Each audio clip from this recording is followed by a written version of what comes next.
ये कहानी शुरू होती है गुलामी के दौर से, जब लोग इंसानों के गुलाम हुआ करते थे। एक गुलाम औरत जिसका एक मासूम सा बच्चा था। क्योंकि वो एक गुलाम थी, इसीलिए उसने सिर्फ 2 हफ्ते का बच्चा उसकी दादी को दे दिया ताकि वो उसकी देखभाल कर सके। और फिर क्या हुआ, कैसे वो गुलामी से आज़ाद हुआ और कैसे वो अमेरिका के प्रेसिडेंट का सलाहकार बना, जिसने पूरी दुनिया से गुलामी का नामो निशान मिटा दिया। ये सब जानेंगे आप इस वीडियो में। हे गाइस, मैं हूं आपका दोस्त एंड होस्ट मुनीर स्मार्टी। आइए कुछ नया सीखें।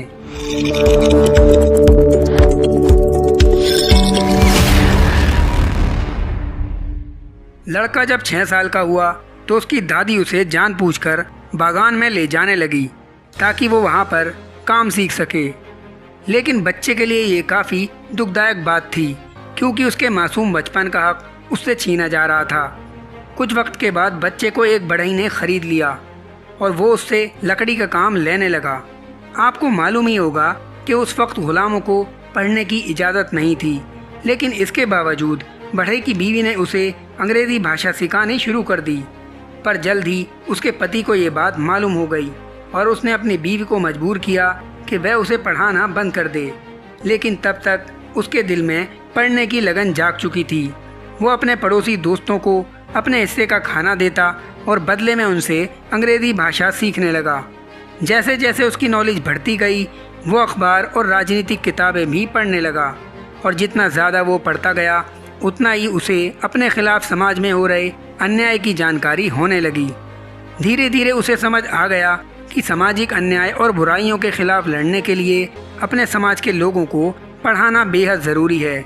और इसीलिए उसने गुलामों को पढ़ाने के लिए चर्च की मदद लेना शुरू कर दी और हफ्ते में एक बार गुलामों की पढ़ाई होने लगी। धीरे धीरे पढ़ने वाले गुलामों की तादाद 40 हो गई।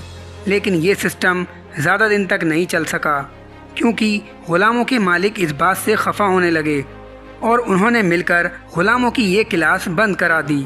और वो लड़का अब किसी दूसरे मालिक को बेच दिया गया, जो कि एक इंसान नहीं बल्कि इंसान की शक्ल में शैतान था।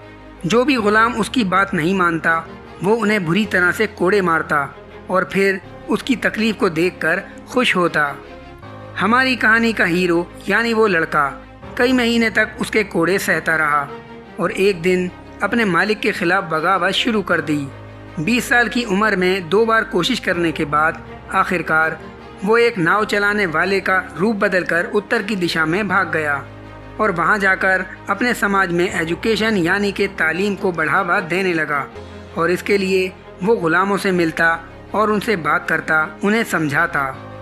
सन 1841 में वो लड़का एंटी स्लेवरी सोसाइटी का लेक्चरर बन गया, जिसके ज़रिए उसने गुलामी पर किताबें लिखनी शुरू कर दी। कुछ वक्त के बाद द नॉर्थ स्टार के नाम से एक अखबार निकाला जो गुलामी के ख़िलाफ़ था। लेकिन कुछ गोरे इस बात से खुश नहीं थे। वो नहीं चाहते थे कि गुलामी का ये सिस्टम बंद हो। इसीलिए उन्होंने एक चाल चली और कुछ लोगों को भीड़ की शक्ल बनाकर इसे पिटवाया गया। लेकिन उसने लड़ाई जारी रखी। फ्रेडरिक डगलस ये वही लड़का था जो कभी गुलाम था और अब इसे इंटरनेशनल लेवल पर मानव अधिकार के नेता के रूप में पहचाना जाने लगा। कुछ वक्त के बाद ये लड़का उस समय के राष्ट्रपति अब्राहम लिंकन का सलाहकार बन गया और इसने सभी अश्वेत सैनिकों के साथ बेहतर बर्ताव करने और गुलामों को वोट देने का हक दिलाने के लिए दरख्वास्त की। सन 1863 में राष्ट्रपति अब्राहम लिंकन ने सभी गुलामों की आज़ादी का ऐलान कर दिया और फ्रेडरिक डगलस पहले अफ्रीकी अमेरिकन नागरिक बने जिनके पास गवर्नमेंट की हाई रैंक थी। और साथ ही वो वाइस प्रेसिडेंट के लिए नॉमिनेटेड होने वाले पहले अश्वेत इंसान थे। उन्होंने हमेशा लोगों को समझाया कि अगर बदलाव चाहिए तो एजुकेशन यानी पढ़ाई लिखाई पर पूरी तरह से जोर दिया जाए। उनके अल्फाज लोगों को बहुत ज़्यादा इंस्पायर करते थे। फ्रेडरिक डगलस की कहानी से हम सीख सकते हैं कि लाइफ में कितनी परेशानियां क्यों ना आ जाएं, लेकिन जीत का मज़ा हासिल वही लोग करते हैं जो कभी हार नहीं मानते। फ्रेडरिक डगलस ने एक बार कहा था, अगर मेहनत नहीं है तो तरक्की की उम्मीद छोड़ दो। बिल्कुल वैसे ही जैसे बिना बिजली की चमक और बिना बादलों की गरज के बारिश की उम्मीद नहीं होती, वैसे ही बिना मेहनत के कोई तरक्की की उम्मीद नहीं होती। आई होप आपको इस वीडियो से बहुत कुछ सीखने को मिला होगा। वीडियो पसंद आई हो तो वीडियो को लाइक ज़रूर कर देना। ये जानकारी आप शेयर भी कर सकते हो और ऐसे ही मोटिवेशनल वीडियो पाने के लिए मेरे चैनल को सब्सक्राइब ज़रूर करें। मैं मिलूँगा आपसे एक और न्यू वीडियो में। तब तक अपना ख्याल रखना। अल्लाह हाफिज़।